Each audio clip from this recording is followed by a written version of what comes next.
EG surprises no one. Yeah, absolutely not. Caitlyn coming through, so you're almost guaranteeing that it's going to be Caitlyn Lux for TL. Going to be looking for that really heavily pushing bot lane in the 2v2. Yeon and CoreJJ, I think, have been pretty strong in the 2v2. You know, I think that has been one of their kind of shining points here on the side of TL. But when you talk about that mid lane, when you talk about Jojo versus Haeri, people are going to be quick to point out some of the mistakes that Jojo is making outside of lane, some of these silly deaths that he has been having, and those are really undeniable. But his prowess in lane is still something to really be reckoned with. He's such a strong 1v1 player. It can be very, very difficult going up against him. And sometimes, even if he gives up a death to a gank, he'll end up way ahead in that 1v1. I mean, I was very critical of Jojo in week 1, and I stand by that because I think that he had a lot of mistakes, but his laning phase wasn't really the source of those, like what you're saying. He's still able to always be that sort of rock there in the middle. But we've got the Karma, and we've got the Jayce locked in here in the first half of the draft for Evil Geniuses. They pick up the Karma to guarantee some push back against the power of the Caitlyn Lux, but they don't want to lock in the AD carry just yet. They'd rather have priority over that Jayce in the top side. How are you liking that 0% win rate for Jayce so far? It's North America. What were you expecting? I feel like it has looked especially bad this We have this meme for what, like 8 years now? Like ever since Jayce existed, dude. Man, it's just one of those champions. I feel like it's such a scrim champion in NA where people bring it out in scrims, you know, they run over people in laning phase, you know, they get far ahead. It does have better scaling, I think, than it used to. So, like, that is fair to talk about. But it does feel really hard to push the game forward in a lot of ways when you compare it to some of the other champions that kind of fit in that same role. You know, he's not really an engaged champion. He's not really, like, an all-in champion. He, like, kind of has to poke and prod and then, you know, push you out in sides and try to, like, you know, just whittle away advantages, which can be really, really difficult to do, I think. And so many people have just been going towards these super tank answers. We've seen Sion multiple times into Jayce, and even if you get ahead, as we saw Armut got actually quite a ways ahead over Fudge's Sion yesterday, it was still really hard for him to have a big impact on those team fights. Obviously, Dignitas made some mistakes, but I'm just going to be interested to see what EG can get done with this. I wouldn't be surprised at all to see Sion be the last ban here from Evil Geniuses. One thing that I am liking, what we saw yesterday with patch 13.3 coming out compared to when we were on 13.1, is the fact that it's not just always bot lane plus jungle in the first half. We are seeing a couple deviations from that now. This draft being asymmetrical thus far. Ezreal and Zeri banned out by TL in second half, trying to keep away 2 of those priority AD carries to want to pair with the Karma. Yeah, absolutely, right? You know, they did leave their AD to the second half of the draft, which is a little bit more atypical. There are still options available, but Caitlyn Lux is one of those premier bot lanes, and you're going to be pushed pretty far down the pecking order here. They are not banning out the Sion. I wonder if this is just like, you have Summit, he's not going to play a tank. Okay, yeah, that could just be the call here. It's like, okay, there's some players who are willing to do this. There's a lot of players willing to do this. Summit may not be one of them. That Venn diagram is 2 separate circles. It's not happening. So let's see exactly how TL wants to go about this. I would expect them to, hold on now. I've been seeing a little bit of Jarvan top as well. So there is actually some possibilities of this being J4 top or jungle. I saw Lorem actually tweeting about it the other day, saying the recent adjustments to Jarvan, the recent buffs, do make him feel better in top lane. He said, if I'm remembering Alorem's tweet correctly, and Alorem, sorry if I'm mixing anything up here, I believe he said that the scariest matchup in his experience was Jax, and that Jarvan's damage still feels a little on the low side. So still looking for some of that engage power, some of that frontline bruiser potential from him here, but it shouldn't be one-shot city or anything, especially when you have a champion like Karma to protect everybody. With Jhin Jayce, like, that is begging TL to pick a tank. Yeah. I feel like if Summit doesn't pick a big beefy tank up in the top lane, I think that is a mistake. Both Jhin and Jayce really do struggle to actually punch through that front line. Yes, they could draft a really high damage mage from mid lane to try to kind of augment that a little bit, but I do think still, you know, EG's composition is very low sustained damage right now, so it is going to be mid lane Jayce, it's going to be Fiora top, so that is going to be the way to say you can't pick a tank, because otherwise you would be kind of self-counter picking, even though it's good into the composition. It's basically full AD. Yeah, there's Karma. Karma's going to be able to support him. Yeah, there's Maokai. I don't care if Maokai builds Demonic Embrace. That's not killing a tank. You know, there's some true damage from Fiora, and then it is just kind of frontline damage. So I honestly still think if he was really comfortable doing it, something that can play that front line. Okay, we're going to get strong. Yeah, Summit just going to lock in the classic Gnar, who is also currently on a 0%. Battle of the 0% solo. Someone must win this Thursday, 0% champion. Two has terrible to be more than champions 0% by the end of the match. Both champions are garbage, but one champion must win. One of them's getting taken straight to the dunk. Dunk.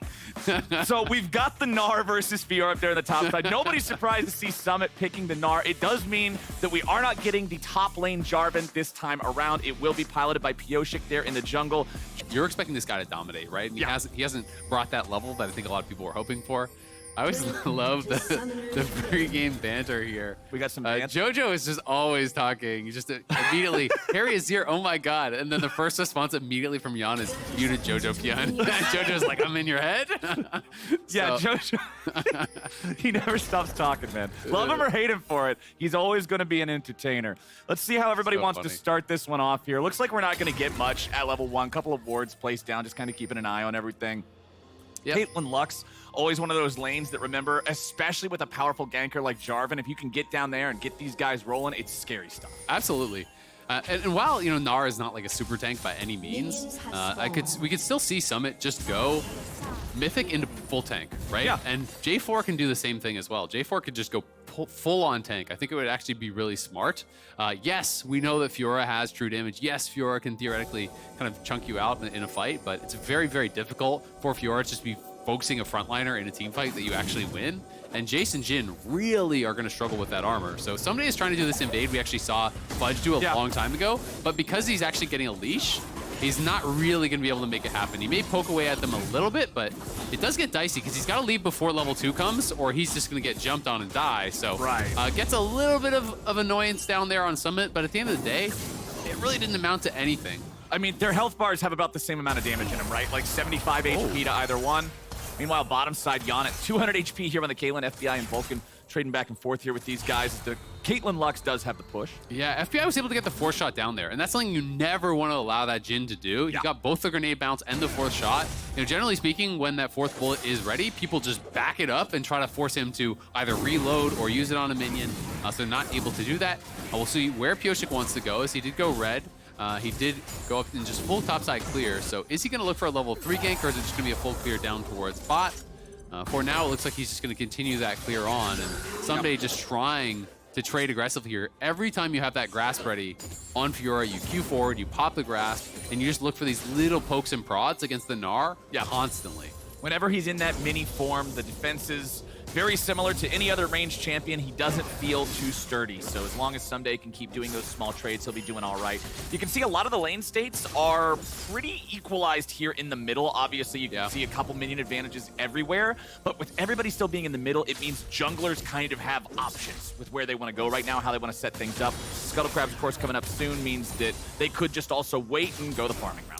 Something we also didn't really touch on is the fact that Ssumday actually spotted where J4 was and knows that he's clearing top to bot means he can actually play this lane very aggressively. He didn't have to play with any respect to the fact that Jarvan could be doing an early gank top, right? He knew exactly where he was, he knew where he was going, so he's just playing in the face of Summit, and he actually forced that jump out from Summit defensively. So with that on cooldown, they're going to try to threaten the dive here. They know that Gnar E is such a long cooldown at level 1. It's just coming back up now, but he needs to wait for Pyosik before he can actually walk up to the tower. This could be a bit dicey. He had to stay all the way back from cannon, so he's going to miss out on that one. Does get back in range to pick up the melee minion. Should be able to take care of most of these ranged as well. But Inspired just utilizing the power of jungle to not necessarily even complete a gank, get any damage on the enemy player, but just force him back, build advantages passive. Yeah, exactly. He maybe misses a minion or two, lose a little bit of experience, but if Pyosik wasn't there, he would have actually lost a full wave, right? So it's another one of those situations where you're saying, I'm going to force you to make the correct play.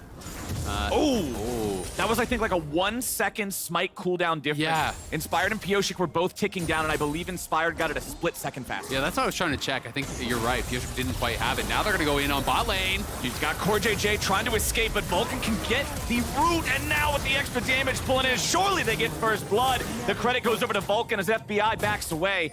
Yeon doesn't have any mana to continue following, but Pyosik's coming around from the flank. Evil Geniuses, they have no summoner spells on that Jhin. There should be no way out of this here for FBI. Vulcan's gonna just try to keep Pyosik away, but there should be no way for that to happen. Yeon gets the kill, make it a 1-for-1 here in bot lane. Yeah, good pathing for Pyosik, you know, covers top, then gets all the way down to bot to at least get something back, because that would have been really bad if they just get that kill uncontested, but now gonna go for Summit. Ooh, flash into the twisted advance, immediately ready for the knockback. Riposte doesn't hit, but it doesn't need to. Ssumday gets the kill. Yeah, they get the kill and they get the flash off Summit. That is really bad on the top side, and despite the fact that Pyosik gets one back for Yeon, it's honestly a lot worse for TL. CoreJJ here going to try to come in and actually interrupt the recall potentially, but not going to be in time to do it. So it's Jojo that's actually going to TP up towards top. Or no, excuse me. I thought I saw him TPing at the same time, but they were both TPing at the same time from base. So yeah, it was looking like a lane swap there for a second, which was really confusing me. It's like, but why? That's a little bizarre. Yeah.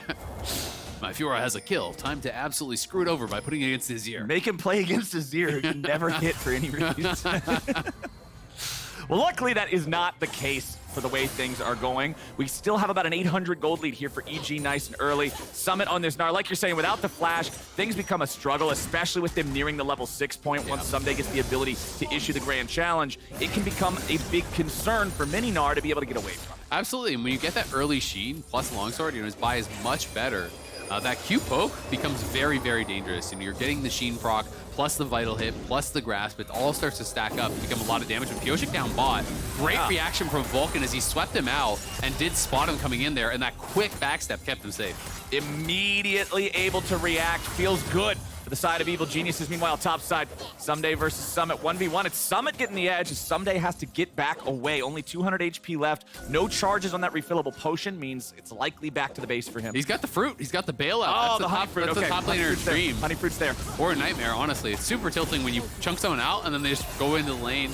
They come right back. They have that honey fruit, but it is going to be this fight around that dragon, getting pretty low. 4v4. CoreJJ and Yeon got to be careful here. Pyosik comes. Whoa! Beautiful engage from Team Liquid, but will it be enough? It'll be a 1-for-1 here at the start. Pyosik tanking the Drake, Inspired and Jojo getting themselves back. Vulcan stands and fights against the Caitlyn. The Ignite's coming out. The auto attacks. Vulcan just kills them, and Evil Geniuses now want a little bit more. Vulcan's going to force him back over the wall. The Chad Karma just says, "Get the hell out of my river." Nicely done by EG. Vulcan's just going to keep He's chasing. He's not done. He's not done. That's actually so bad, delaying the base there so long. Look, there's no one even coming. You look at the mini-map, the bot lane, are they going to have to cover mid? They're heading right down towards bot, so Jayce is unopposed going up towards mid lane, and that's why Vulcan was spending that extra time delaying the bases. This is going to mean more plates for Jojo mid. He's probably going to get 2 plates. I wouldn't be surprised to see off of mid lane just from those interruptions on the base. So really nicely done. It was a great engage initially from Pyosik, but they just didn't have the follow-up damage. And Jayce was able to get so much more done in that extended fight. Props to Vulcan, man. That's the kind of stuff you love to see out of your support. I mean, you're never going to make those montage plays with support, racking up pentakills or anything, but these are the sort of advantages that build up into those pentakills for your team later. I mean, this was beautiful, though. As soon as they stack up, he gets the EQ flash, knocks up both the carries. They get the kill onto FBI, but Jojo gets out of there, knocks down CoreJJ, and then all of a sudden, it's Yeon that's kind of segmented. He's trying to push past and ignore Vulcan, but Vulcan is not to be messed with here. Early on, Karma is a beast. Able to just straight up take him down, and then Haeri getting pushed back, gets hit with a shock blast, has to get out of there, and Vulcan knows you're looking for a recall. You're both going to be trying to get out of there. I'm just going to push forward, delay those recalls, get ourselves the plate mid lane. It is just the 1 plate, not the 2 that went down, but still, really nice. They try to step forward onto Yeon and Core, but Vulcan really screwed that one up. Nice punish from the Team Liquid bottom lane duo. Curtain call opens. Yeon should be able to block these. Ends up costing most of his health bar, but no return kill for EG. Yeah, well, Haeri in some trouble here. Jojo just stepping forward, confident, sees the jungler, but doesn't really care. Yeah, as soon as McCommon and Vulcan steps on the trap there, lost track of that, and once you get hit by any CC in this Caitlyn Lux matchup, the CC never ends. Inspired, though, has flash, and he could look for Haeri, because Haeri has no flash, remember. Haeri should, I believe, have the E ready to go to dash back underneath his own turret. It is one of those problems with Maokai because Twisted Advance will follow no matter what. Yeah. If your opponent can get underneath the turret, you can be dragged under there with them. It's just interesting because Inspired has ult. If you have Shock Blast ready, there's no flash, there's no ulti on Haeri. They know that. So even if you get pulled under the tower, I wonder, does he just die, right? Because it's a guaranteed Shock Blast hit. It's the full combo from the Maokai. It's the Maokai ulti. I think they might have had that lethal, but we know no one else was around. They didn't know that. So if someone's behind him, then you're gonna die. So that's obviously why they're being a little bit cautious. Right? Yeah, you've always got to consider, could this just be where we throw away the lead that we've been working to build for the last 10 minutes? And you don't want to make that mistake. We do have a contest over the Herald. Remember, we had a fight for the Drake. It ended up being nobody takes it. Let's see if anybody walks away with this objective. Herald at about half HP. Patience starting to run out pretty rapidly now. Inspired's going to fire off the ulti. Herald's going to partially reset. They end up getting the lockdown onto Pyosik, who now has to run away. 300 HP left for the Jarvan. Means your jungler doesn't have a lot of faith to be able to get in and get back out. So EG secure the Herald for themselves. Meanwhile, in bottom lane, the 1v1. FBI counts to 4. Yeon hits the floor. Oh my god, trading flashes, getting that solo kill is massive. It's going to be another plate, so it's basically a kill and a half plus the CS that he gains and denies from Yeon. That is massive. Now Summit's in some trouble. The ulti's been popped. We don't have all of those vitals procced yet, though. Ssumday cannot get the final one. Ssumday doing a good job hiding against the wall, protecting that vital, so Ssumday's not able to get the heal.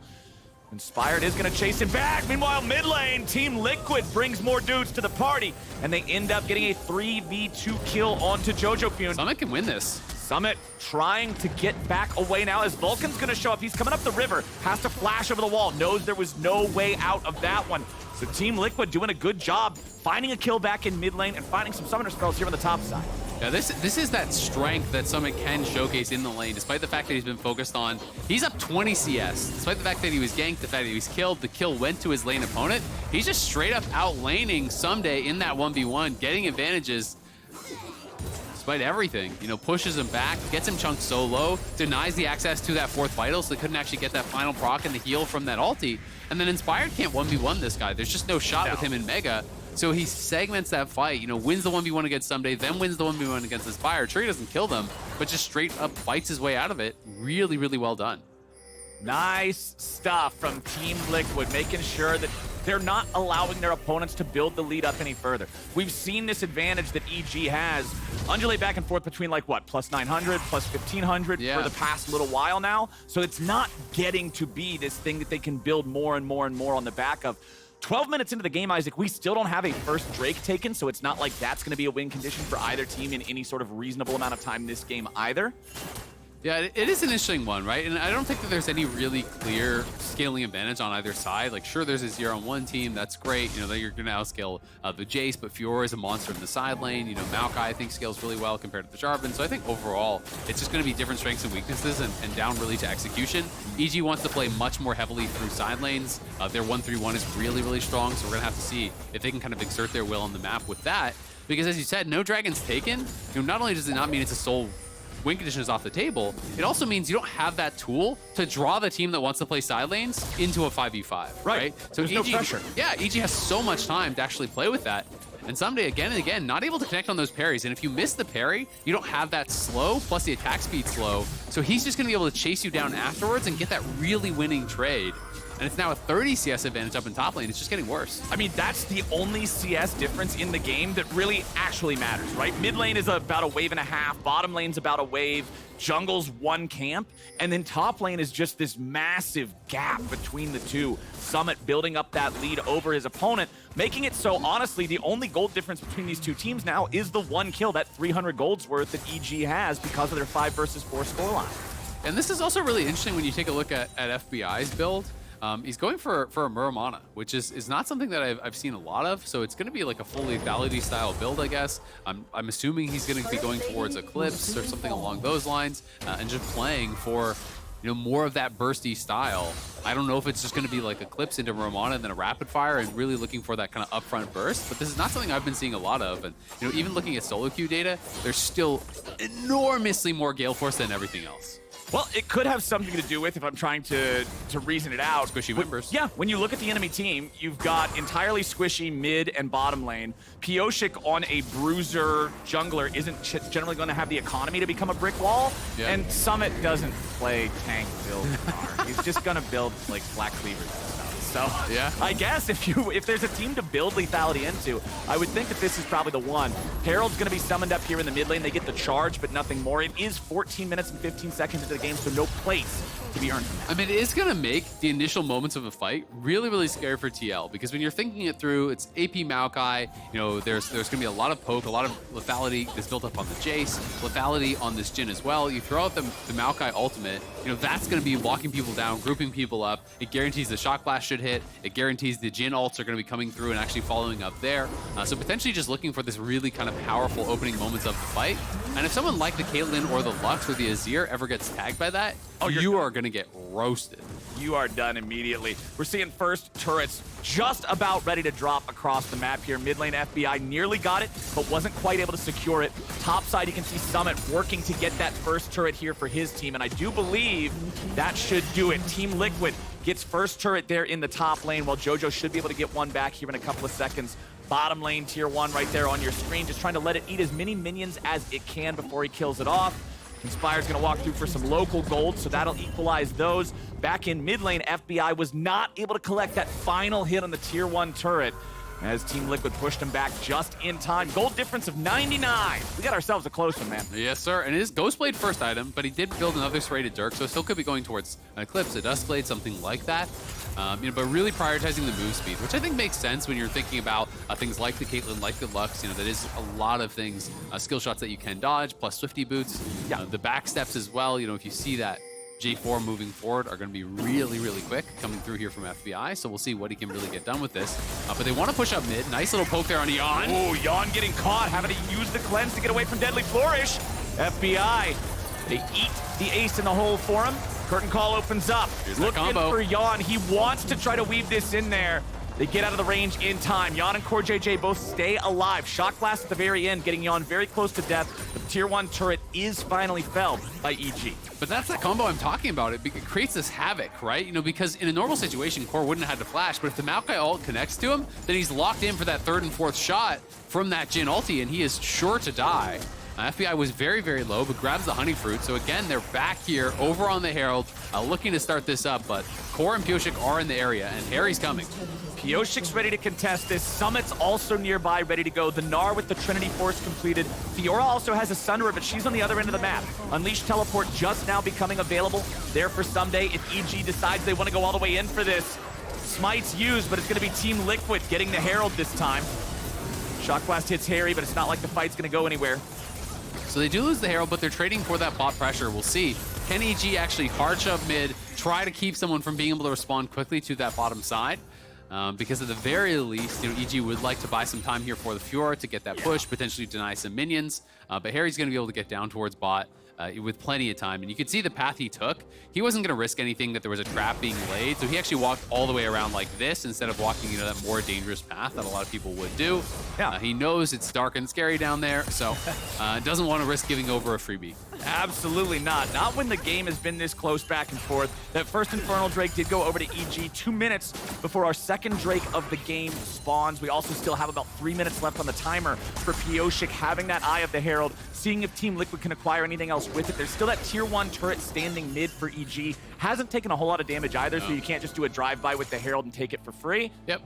And one thing that they're going to have to contend with potentially later is the fact that EG's team has really poor wave clear. So if you ever actually start to fall behind and TL are in those situations where they can actually group and push, the only way EG keeps TL away from their towers is by threatening all-ins. It's by saying, if you step up, we'll engage on you and we'll kill you, right? If they ever fall behind, they give up a Baron, or they're even just not in a position where they can engage, all of a sudden, Caitlyn, Lux, Azir start stepping forward, start outranging you, start really chipping away at these turrets. The minions can become a little bit overwhelming because you look at Fiora, Jayce, Jhin, none of these champions are really doing much to clear out these minion waves.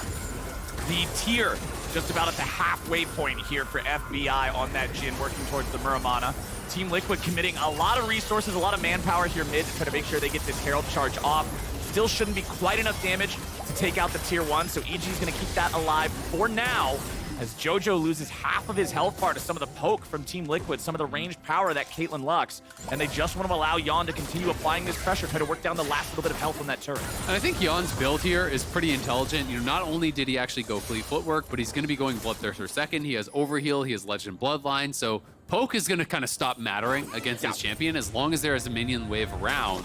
It doesn't really matter if you eat a Shock Blast once you have that BT completed. You're to full off of any minion wave, off of any jungle camp. So the options start becoming a little bit more limited if you are heavily reliant on that initial poke.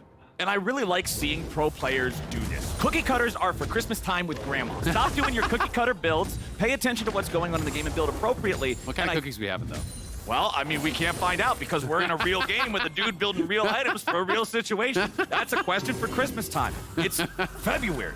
We're going to have to All right, wait. we got some time. We have a few months to figure it out. We're scaling. We're scaling. Cookies at Christmas, though? I'm kind of down for it. Yeah, I'm totally down. I'll bake cookies with you. We can make some Skarner cookies. Yes, Put we it on can the totally do that.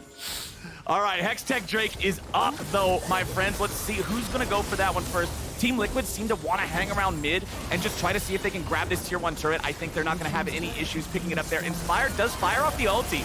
They're going to open up the curtain call, too. Looking for Yeon. 4th shot going out. Doesn't hit him. Team Liquid trying to keep EG away. Inspired and Jojo sort of separated from the rest of the team, looking for some sort of a way to approach with a pincer attack.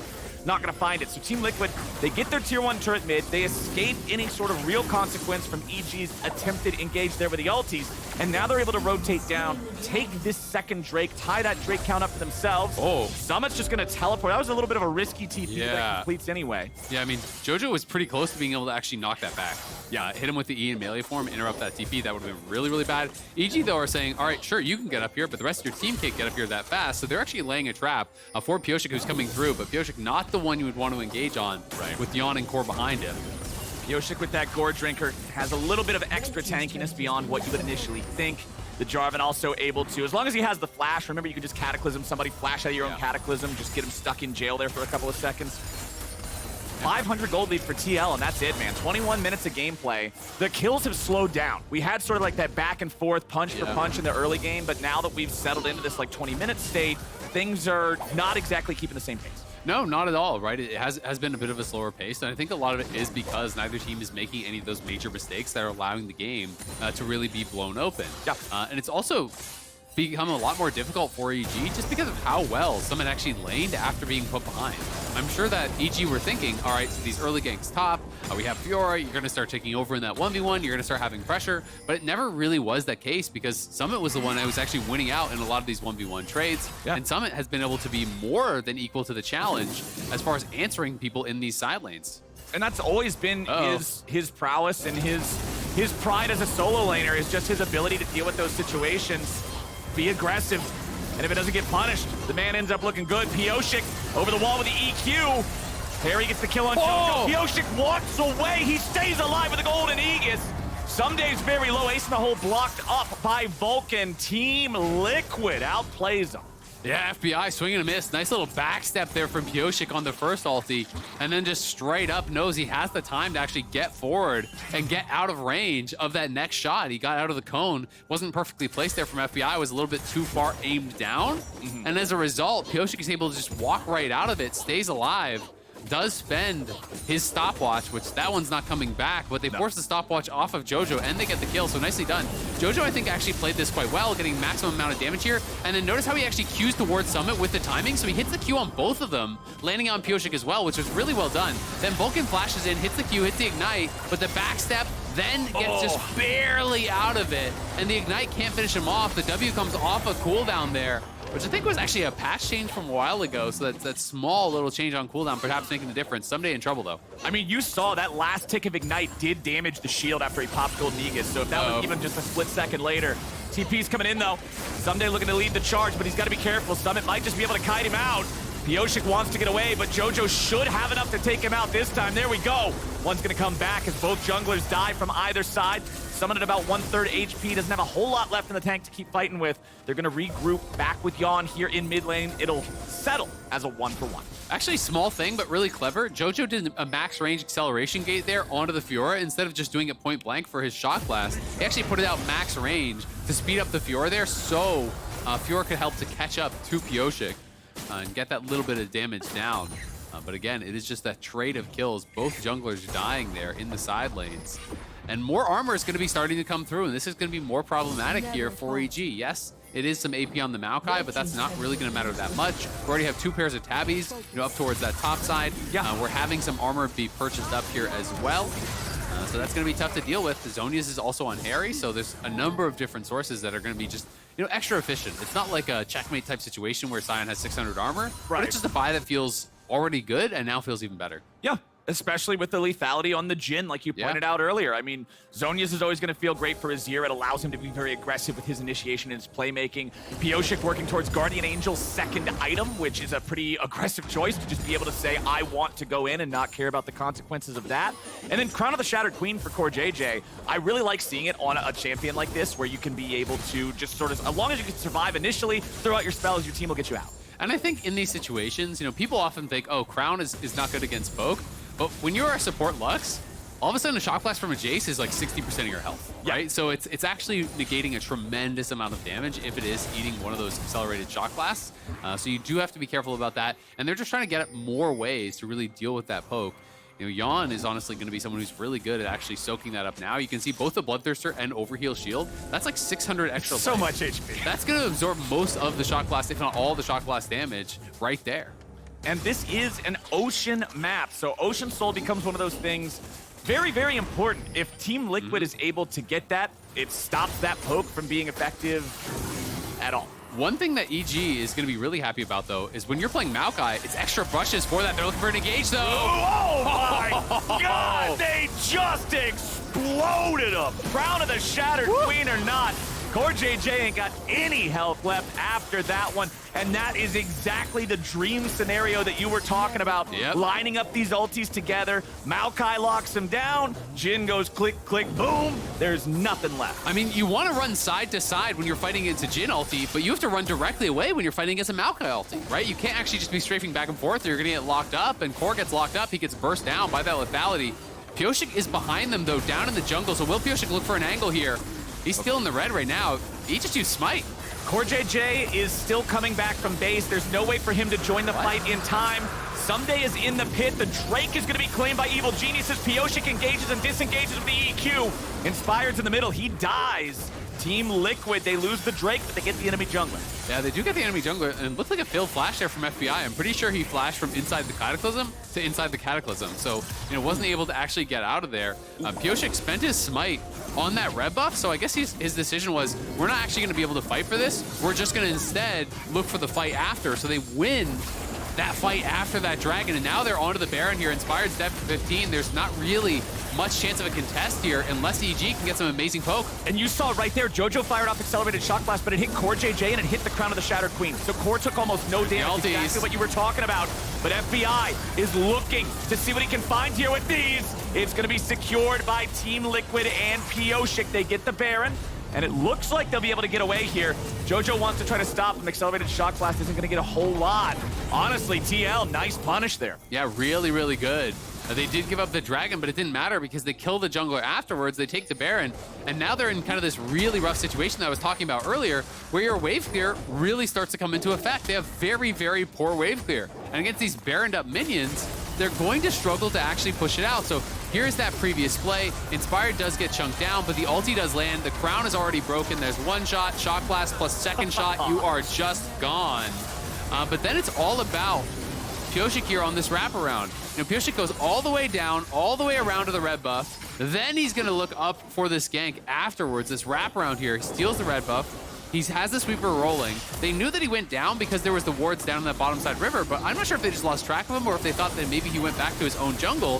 So they get this uncontested, but there's no eyes on where Pyosik is coming from. And there it is, ulti and that flash from FBI still within the Cataclysm, unfortunately for him. Didn't really end up mattering here, but Inspired just sectioned off, burst down. Inspired fires off that Maokai ulti again. Evil Geniuses decide this is when they want to go. Haeri with the Zhonyas makes it a 1-for-1 there as they trade Inspired for the Azir. CoreJJ going to be found out now as EG gets a 2-for-1 trade. Given this fight, Pyosik flashes in. What the hell was that? Double kill back over to Evil Geniuses. Pyosik just gives them a freebie. Summit's now trying to stand and fight, but Ssumday's ready to deal with them, just picks them off. It's the Team Liquid conga line. They get the Baron. They should be in a place to drive the game, but Evil Geniuses will gladly accept the gifted kill. Now you see him, now you don't. EG makes Team Liquid disappear in the mid lane. TL pushing there, and you just say, yeah, we have terrible wave clear. So we're just going to hard engage. We're just going to look for the fight there, and they just went so fast. I love the engage. Again, Maokai ultimate coming in from the side here. Haeri over pushing. They're looking for this vulnerable target of that Azir. It's the Azir here without that lifesteal that they want the poke to come down on. So the E goes over, the root lands, Shock Blast comes through. It's blocked up by Yeon, nicely done by him. But then the flash twisted advance into the Zhonya's. The timing of it, out of it, was very, very nice. FBI nails it on the ultis, and then Ssumday, he's just in the back line, gets right in onto CoreJJ, takes him down, and look at where Gnar is. Gnar is still on his way. Pyosik is going in.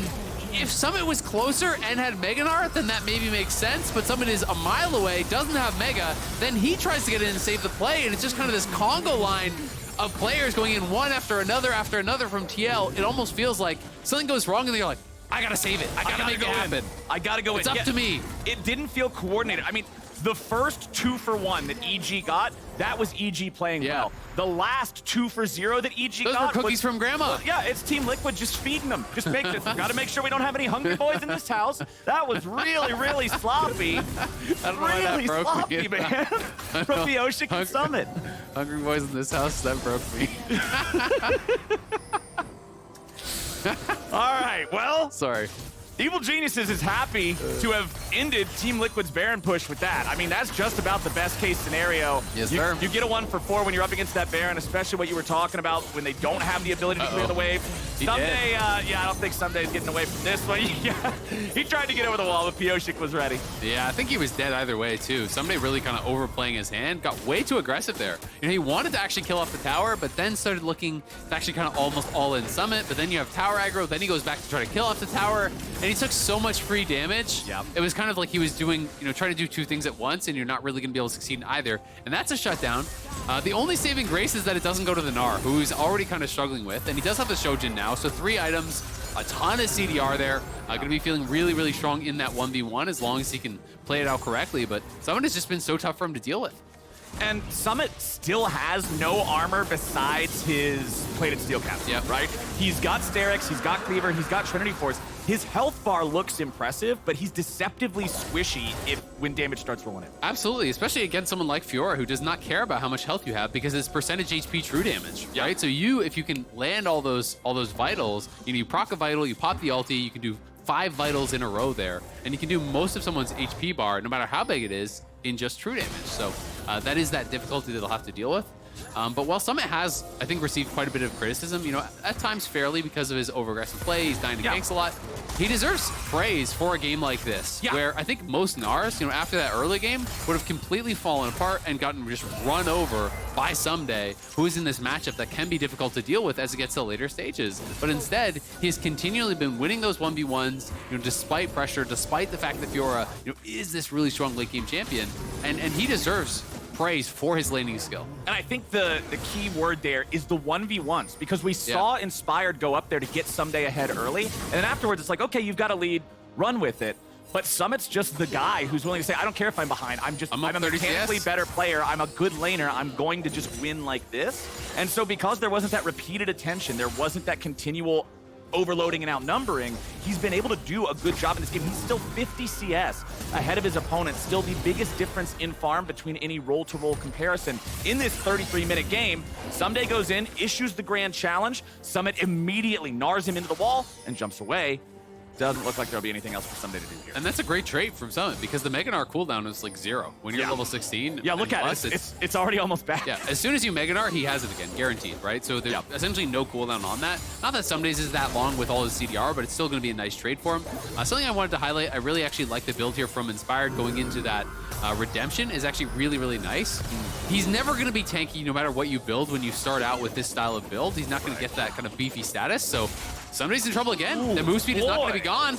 He's dead. Still just chasing him down, man. Ssumday thought he was in control, and Gnar just bonksing Summit with the 1v1 outplay. It's just the top diff, man. What can I say? Like, the scoreline doesn't look that impressive from Summit, but they can't actually play their win conditions. In goes Yeon! Oh, Yeon looking for the rest of the damage to take out Jojo, and he grabs it. Now EG got to be careful, because Pyosik and TL are not done yet. Summit lands the boomerang onto Vulcan, who has to flash over the wall, but Summit doesn't want to let him get away that easy. Deadly Flourish ain't gonna hit, but Summit's boomerang will. Vulcan drop, and FBI's the next target. Summit can't can't quite chase him underneath the turret, but Team Liquid are loving the results of this 3-0, and it should get them their second Baron uncontested. Yeah, that's massive, and it comes off of, again, a huge play from Ssumday. He gets a solo kill onto Ssumday there, and then just TPs in, joins the fight, and TL go really aggressive. I actually like the play from Yeon. He just straight up Gale Forces in on top of Jojo as soon as he gets CC'd, and he knows he can burst down that Jayce.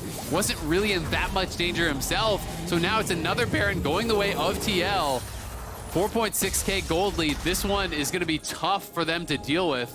And it's Ssumday again who's opting into it. The reaction times are actually just so good from Ssumday. He jumps out of there so fast. Ssumday's never able to actually land that parry onto him or the second hit of the E. Like, he can't get any slows on this guy whatsoever. Ssumday just makes it look so easy. Yeah, this is a really tough situation for Ssumday to deal with now. And then, of course, it comes back into this fight. As soon as we get here, Jojo's already dead to Yeon. And then as soon as Summit lands this boomerang, he's like, I've got Vulcan. Vulcan tries to flash, but when Summit's got his too, there ain't no way out. Well, it's all the little things, right? He forces the flash off Inspired. Then he actually uses the hop off of Pyosik to get in range to actually land that boomerang. You know, he's doing it so well. Gnar definitely one of his best champions by far, and now he does pick up the Randuin, so going to become very, very difficult for them to deal with. EG have no recourse but to just split push now. If someone is going to be around them, it's going to be very, very difficult to engage, and as soon as they see Jojo top, TL know that there's no danger whatsoever.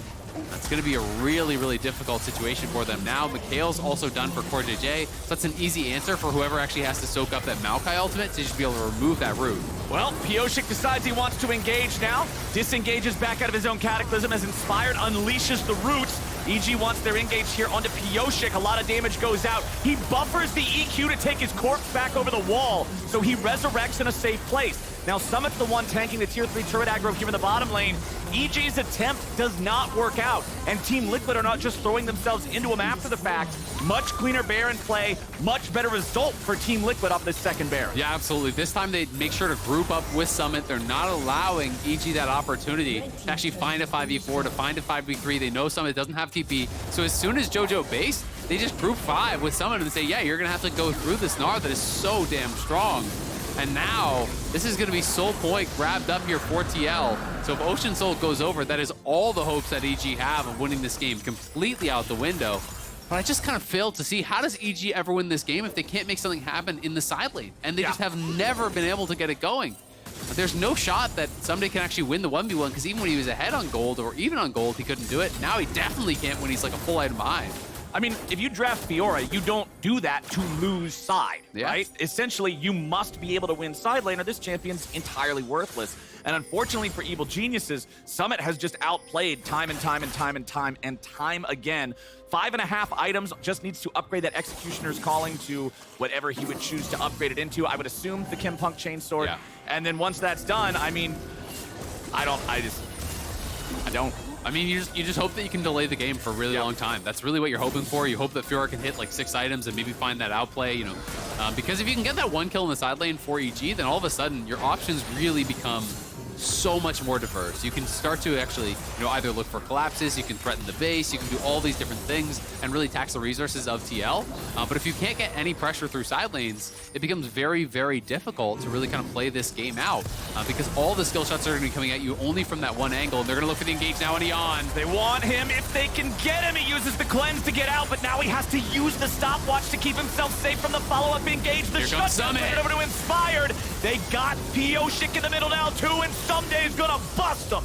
EG manages to find their engage, they find their fight, and they hold on in this game. Yeah, it kind of felt like everyone just abandoned Yeon a little bit there. You know, they kind of left him out to dry. No one was blocking shots for him. He gets rooted up. Yeah, sure, he has the cleanse, but then Inspired is just flashing in right on top of him. Bramble smashing him right back into the team, and the stopwatch was not enough there, so TL get engaged on, get punished here. EG have been doing a good job to kind of fight their way out of these dire situations, finding this engage that does feel so chaotic to deal with the Maokai, with the Jhin ult, everything coming through. So they're finding ways to stay alive, but they will be forced to win a 5v5 or at least win a smite steal at this next dragon, because so much of their damage is about the poke, it's about the setup, you know, landing these shot blasts, softening people up, and then going in for the all-ins. And I like the fact that you bring up setup, because it also presents an extra difficulty for EG, particularly against Team Liquid's composition. If TL control the map, if TL are at the objective first, you've got to deal with the Caitlyn wall, the cupcakes just absolutely blocking off one of the angles into the fight. And this late in the game, and we've barely talked about Haeri at all, but he's on 3 items plus a death cap. Like that's enough. It doesn't even matter what else your opponents are on, but that plus Comet, you know, all the poke that's going to be coming through. You're trying to walk through Caitlyn traps, the Lux E, bindings, the wall of soldiers, all of these things that are going to make it very, very difficult. And it's just going to take a lot of time. Like, can you clear through it? Yeah, you can. But can you do it fast enough to actually get to the dragon? That remains to be seen.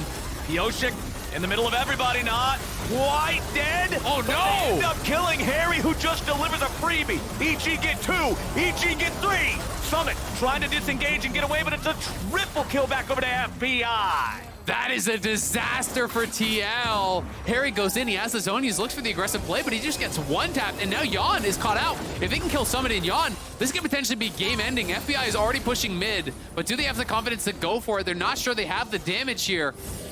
Yeah, they know that the only damage out of these 3 is Ssumday. If Ssumday dies... Wait, Yeon's just killing himself. What is he doing? Yeon, what's going on, buddy? What are we doing? Ssumday goes in, goes back out. Or is he? He's gonna get shot to pieces. If Yeon kills Ssumday, the other 2 cannot kill Yeon. They don't have the ability to kill lifesteal Caitlyn. Yeon is just keeping everybody else here, saying, all right, Summit, I trust you to keep the base alive. Summit, however, loses the Sterix. Yeon still stuck behind enemy lines, back in the base, gonna be grand challenge, taken down. Summit survives back in the base. So Yeon using himself as a sacrifice to keep the EG players otherwise occupied, making it so FBI and Jojo will only take the mid lane inhibitor.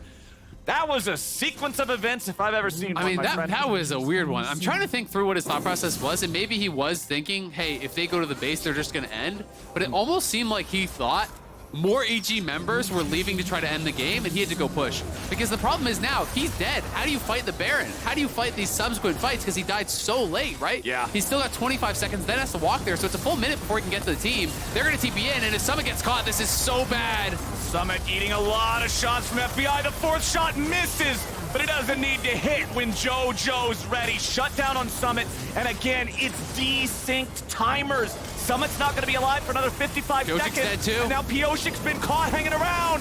Pyosik!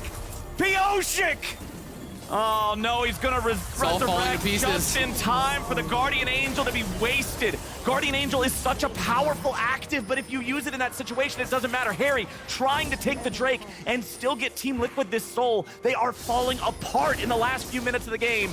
TP from Ssumday though, can he get there in time? There may be enough damage. Haeri needs 3 more autos, 2 more autos. Haeri gets it. Ocean Soul over to TL, so they've got that. But the problem is, what happens if they all get caught here? Doesn't look like EG has anybody that can do damage close enough to do anything about this. Summit's still dead for another 15. Pyosik's still dead for another 25. Haeri gets his TP off. FBI opens up the curtain call yet again. CoreJJ having a flash to get away. This game is wild. What this is game happening? is just getting so crazy. EG are pushing on all sides. They know they have to try to end the game with the Baron. They've got to keep pushing because they don't want to get into a slow-paced game against this Ocean Soul. It'll be so tough for them to actually close it out. So they're trying to push aggressively. They did take the mid lane inhib. They couldn't get top because they couldn't stop the TP there.